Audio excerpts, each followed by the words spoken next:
change? Do you see the economy improving? Has things actually changed? What's your take on it? Well, actually, I think we're at more risk than before because the powers that be don't seem to like Trump and his policies at all. And when you come right down to it, I think they would rather see our economy crash than see Trump be successful. And I think they want to try to turn Donald Trump into a failed president. I think they want to have him preside over a economic depression that they will blame him on. And you've already seen some movement by the Federal Reserve Board to raise interest rates. I think that's just the first of many interest rate increases that they're going to make through the Fed's Open Market Committee, the FOMC. They're the ones that really control interest rates because they set the key Fed rate, and all other interest rates are all directly geared toward that rate. And if they raise interest rates by another full percentage point, I think it'll definitely slow the economy. If they raise the rate by a couple of points, it'll actually make it almost impossible for the U.S. government to service the national debt. That's how far we've been backed into a corner by the Federal Reserve. And as I'm sure most of your listeners know, the Federal Reserve is not a government agency. Only one individual on the Federal Reserve is a federal appointee, and that is the Federal Reserve Chairman. The rest of the Federal Reserve's Board of Governors are not elected or appointed. They are merely representatives of a private banking cartel. I like to say that the Federal Reserve is no more federal than Federal Express.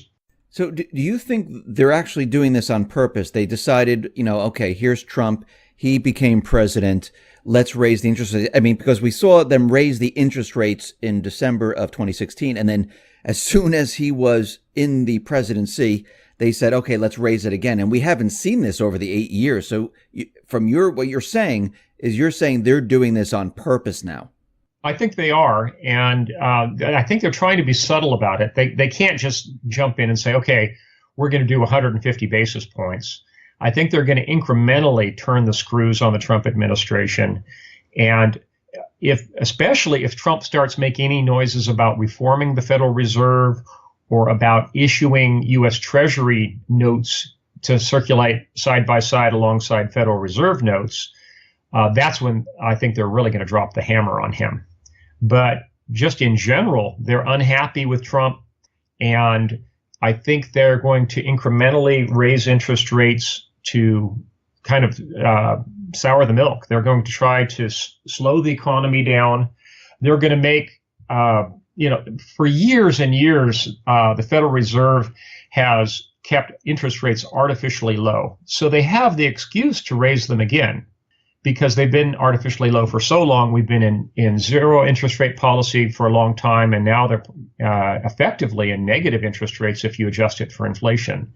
So they certainly have all the justification in the world for raising rates, and I think they're going to continue to do so as long as they are displeased with Trump and his policies. So you don't think Trump is an insider? I mean, many people say, oh, no, he's an insider. We're being fooled. Do you think he's an insider or outsider? I think a number of people on his cabinet are insiders, but he personally, I think, still considers himself a white knight, and he still considers himself an outsider. He does have a lot of business interests, a lot of banking interests, a lot of corporate interests, but that doesn't make him an insider. I don't think he is, if you want to see an insider, look at people in the mainstream media like Andrea Mitchell, who's married to Alan Greenspan, for goodness sake, or look at the nepotistic relationship between the Federal Reserve and the U.S. Treasury and the federal regulators on the Securities and Exchange Commission. It's like a revolving door. We had the debt ceiling date come up on March 15th, and it wasn't even out in the corporate media. No one really even mentioned it, actually. Just kind of blew by and nothing really happened. We haven't hit the $20 trillion mark. I mean, during Trump's campaign, he says, the debt ceiling shouldn't have been raised, and it was in the past, and he was kind of against it. What do you think he's going to do this time? Because eventually we're going to reach that $20 trillion, and we're going to run out of funds. So what happens? The president heads the executive branch. It's Congress that holds the purse strings. And unless he can get the cooperation of Congress, which he doesn't seem to have, and I think his attempts to disassemble Obamacare is prime evidence that he does not have the cooperation of Paul Ryan and the Republican majority Congress. The cooperation just isn't there. And unless all that he can really do is veto budgets and cause another crisis, as we saw a few years back, where there was a crisis over the federal debt ceiling, and we had no working budget. Beyond that, there's not a lot the president can do. Luckily, I think because Trump is a really good communicator with the public, a lot like Reagan was, I think he might make an appeal to the American people and urge them to insist with their Congress members that they hold the line on the budget, and that not only the executive branch but also Congress starts disassembling some of these federal agencies, starts scaling back federal spending, and puts the federal government's budget back close to being balanced. I think that's his goal, but I think that circumstances are probably going to get in the way of that goal, because there'll probably be a crisis, whether it's a foreign military intervention or whether it's a financial crisis or a monetary crisis. A cruel reality is going to step in and thwart his plans for scaling back government. In fact, if anything, if there's a crisis, it'll be used as the excuse for more government, bigger government, more deficit spending, and on we go. When you say crisis, like, just to tell everyone, what do you mean by crisis? Well, if it's a military crisis, it could be a out and out confrontation with North Korea. We could have a confrontation with Russia. We could have a proxy confrontation with Russia in Syria. There could be the Syrian civil war could spin into a regional war and then a world war. We could literally have World War III. And of course, the other imponderable is the situation with China and their territorial expansion in the South China Sea and their construction of artificial islands that are basically being used like giant aircraft carriers. There's any number of crises that could get completely out of control globally that could be used as the excuse for more government, bigger government, higher taxes, higher debt ceilings, the whole works. That's internationally. Domestically, we could have a monetary crisis. We could have a debt crisis, or we could have a financial crisis with perturbations in interest rates, as we alluded to earlier in this conversation. So there's any number of different crises that could come to the fore and basically push the Trump railroad off onto a siding. All of his plans for scaling back government could just go by the wayside. I just wanted to talk about North Korea for a second, because in the corporate media and Tillerson and Nikki Haley and the rest, they've been pushing the idea that North Korea is going to develop this nuclear weapon. They'll make it small enough to put it on top of a missile system. We know that North Korea has been testing some missile systems. Are they leading Trump down this path to get to war with North Korea? I don't know whether it's intentional or not. And a lot of the North Korean threat actually has been exaggerated. To begin with, to the best of my knowledge, and I do have some contacts within the Department of Energy on this, to the best of my knowledge, North Korea only possesses fission bomb technology, not fusion bomb technology. Basically, that means they have the A bomb, they don't have the H bomb. And for a real credible threat to the United States, where they might have a chance to actually challenge the United States and get into a nuclear standoff with the United States, they would have to have H-bomb technology, because traditional fission bombs, Hiroshima-style bombs, just don't match up. If they were to drop or deliver somehow a fission bomb to the United States, that would cause massive damage, but it would not take down the United States.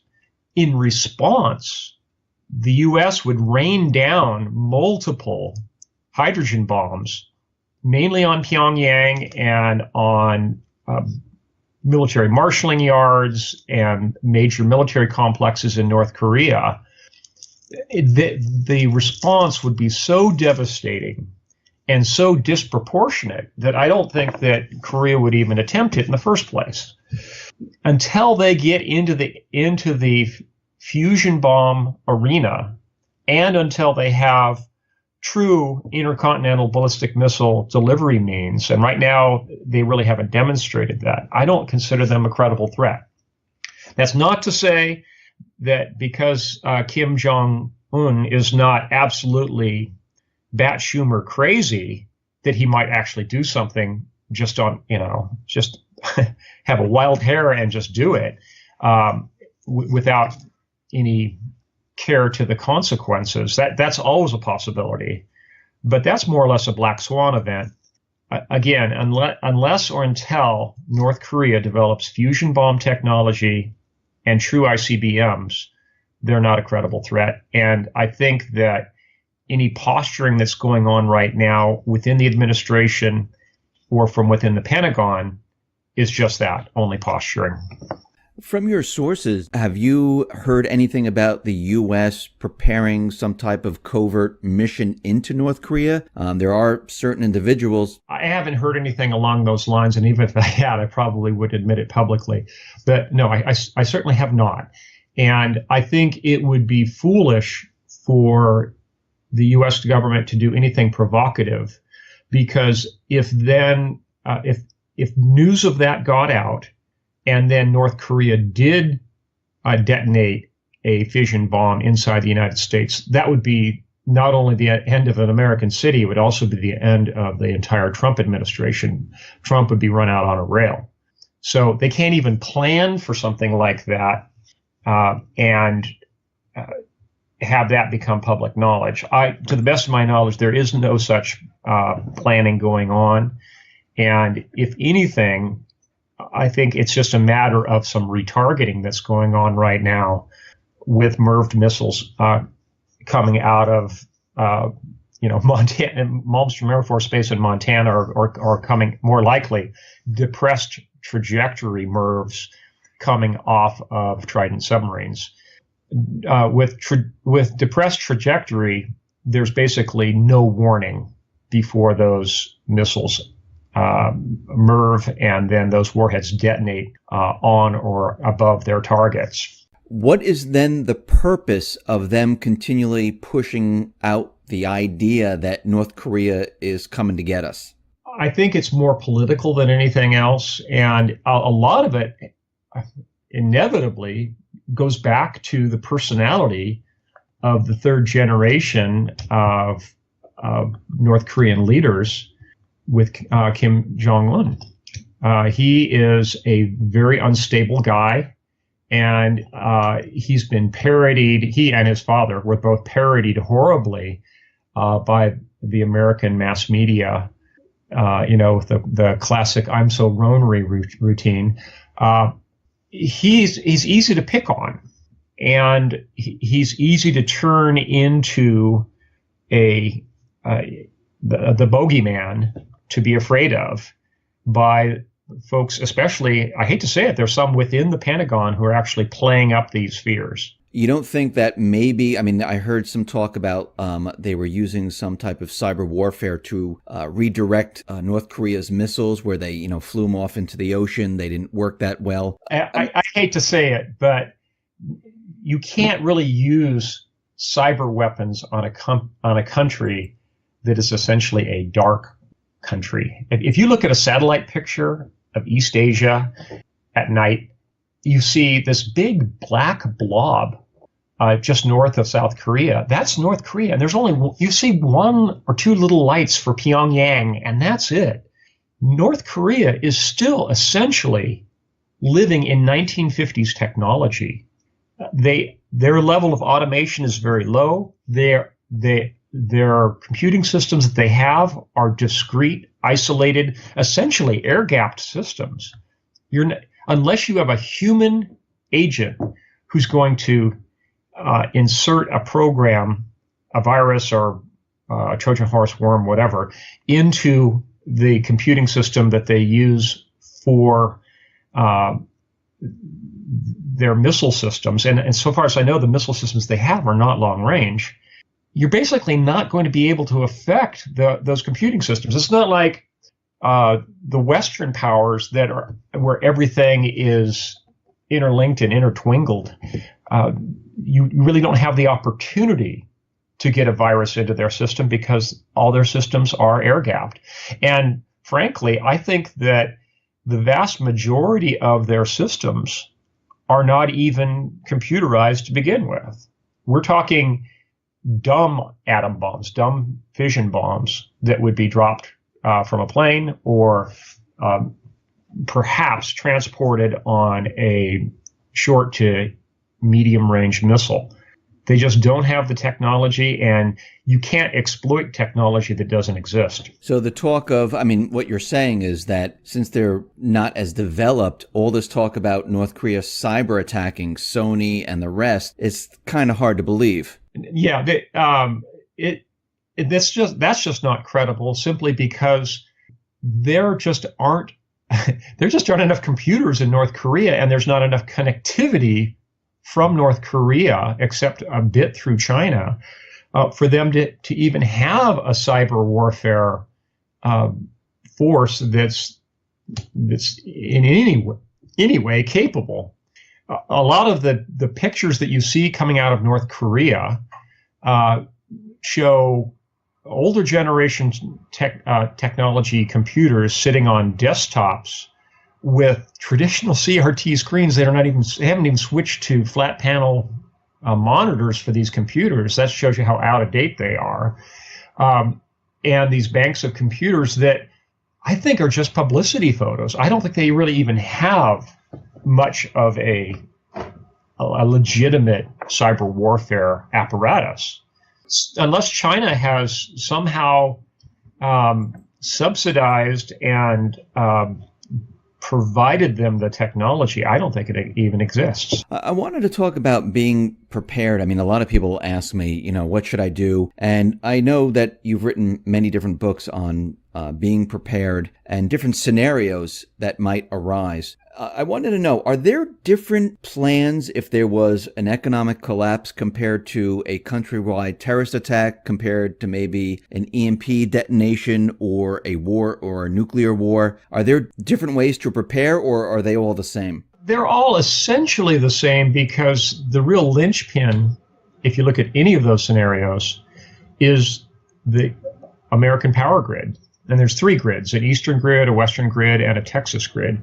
If those grids go down, all bets are off. And any number of things could trigger those grids to go down, whether it's a computer virus or whether it's influenza, whether it's an economic collapse or whether it's a terrorist dirty bomb going off. There's a number of different things that could start a cascade of events, a chain of events that would end up with the power grids going down. And because we have a society that's so incredibly complex and dependent on computing and electronic banking, electronic inventory control, the whole works, it's all so dependent upon the internet and on the power grid.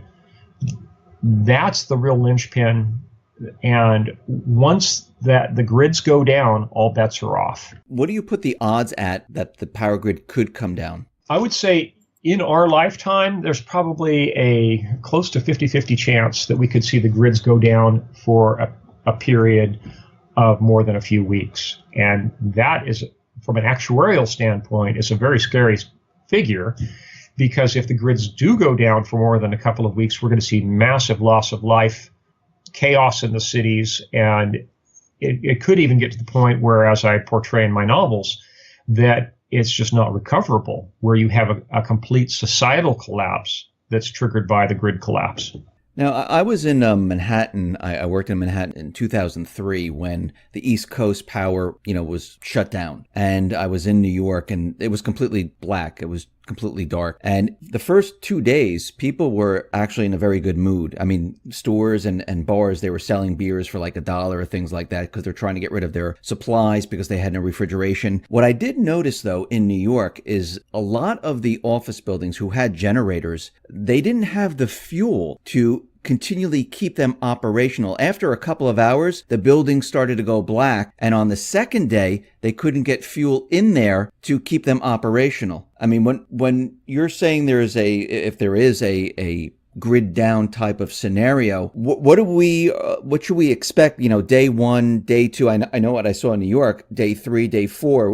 What are we going to see? Well, the crucial thing is around day 3, where the gravity tanks for the domestic water supply start to run dry.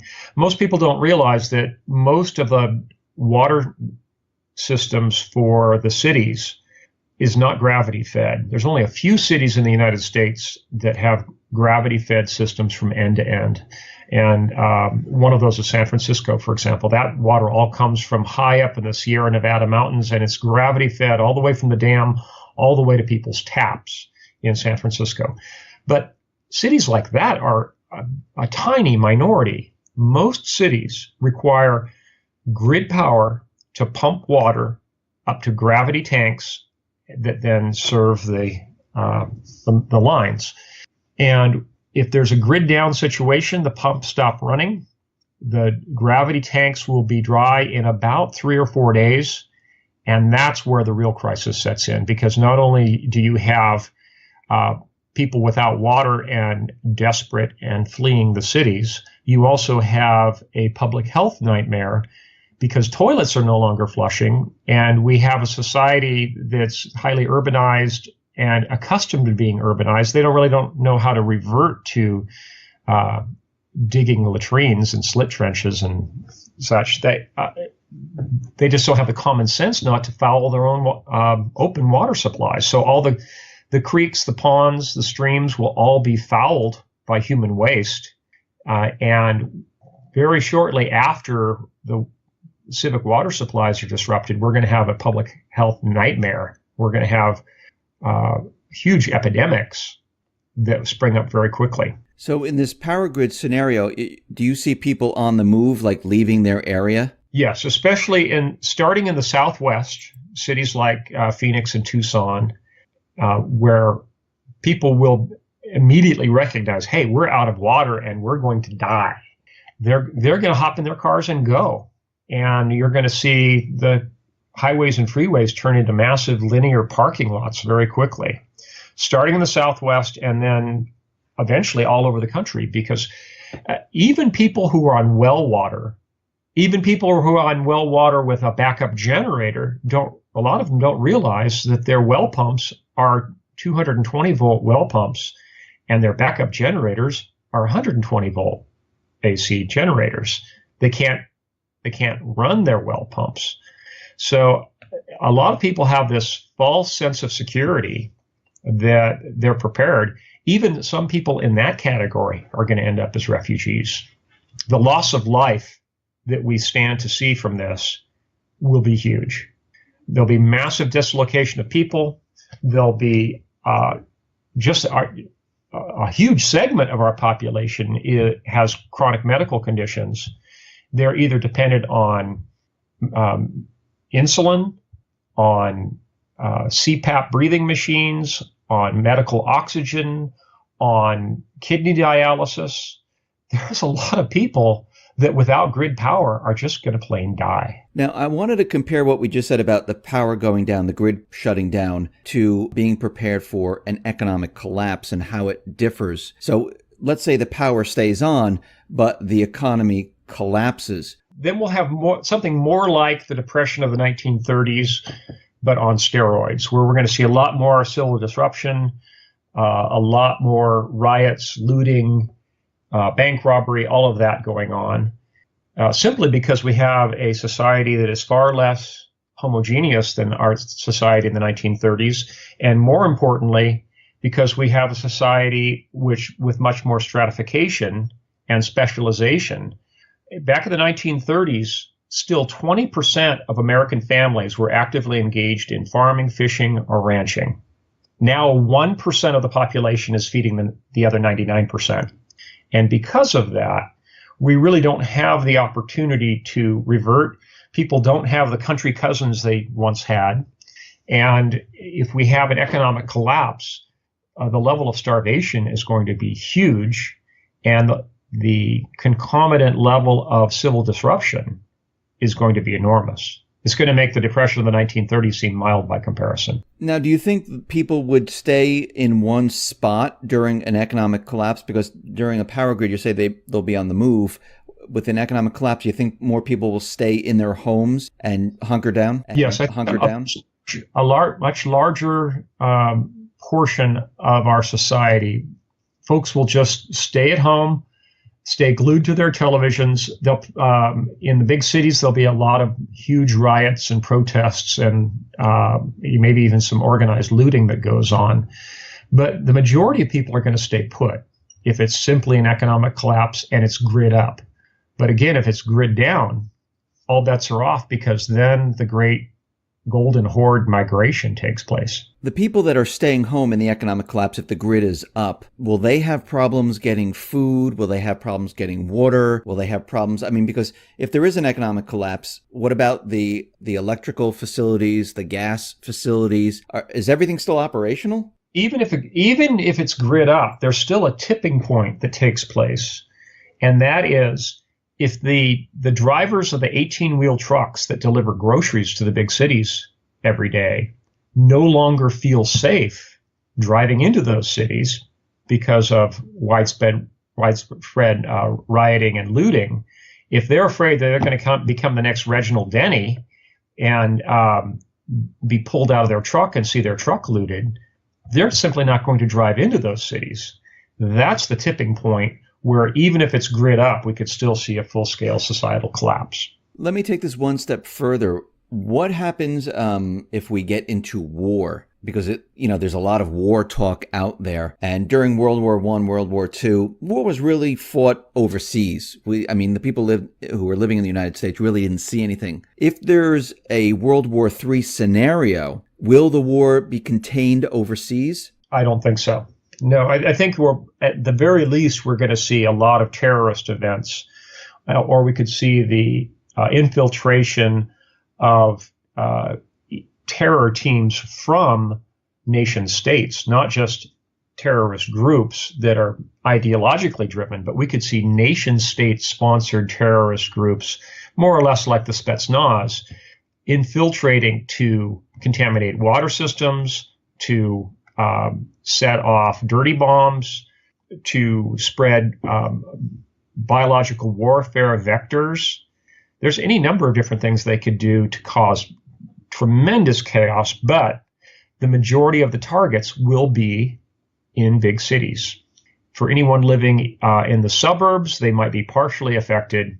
For anyone living way out in the hinterboonies, you'll probably be safe. So it's just one more reason to head for the hills, to move to a lightly populated area that's well removed from major population centers. When you say hit the cities, you're talking about missiles, like hitting the cities? Whether it's missiles or whether it's terror attacks, terrorists don't attack where the population density is light. They attack where they get their biggest bang for the buck and where the mass media is present to publicize it, because that's what they're really after. They want to instill terror into the hearts of the citizenry, and you do that with television cameras.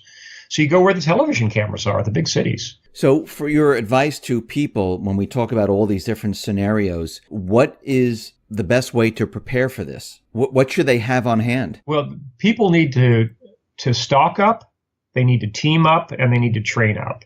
People need to have at least a 3-month food supply on hand. I think 3 years is more prudent.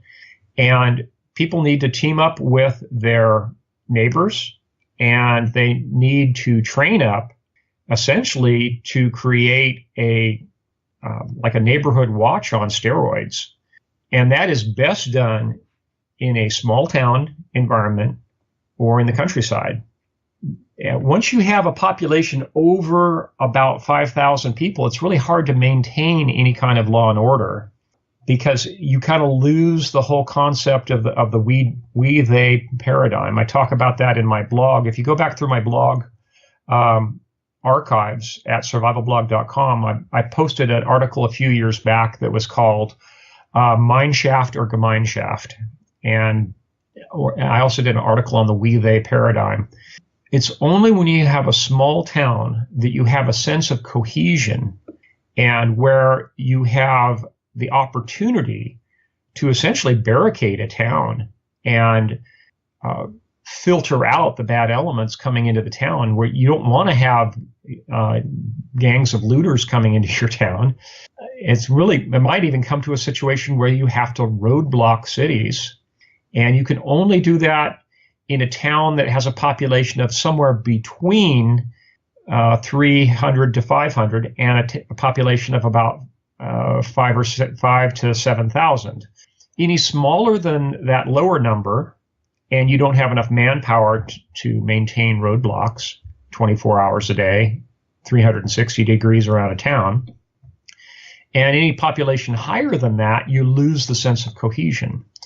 So it only leaves really a certain number of cities, or small towns, that are a sufficient distance away from the major metropolitan areas that they're not going to be immediately swarmed, that are going to be your best opportunities. Those are your best locales for relocation strategically. James, thank you very much for being on the X22 Report Spotlight. I really appreciate it. Once again, how can people see your work and get your books? Again, it's at survivalblog.com, and all of my books are available at public libraries. I'm not here to sell books, but I've had 3 nonfiction books published, 2 of which have been bestsellers for Penguin.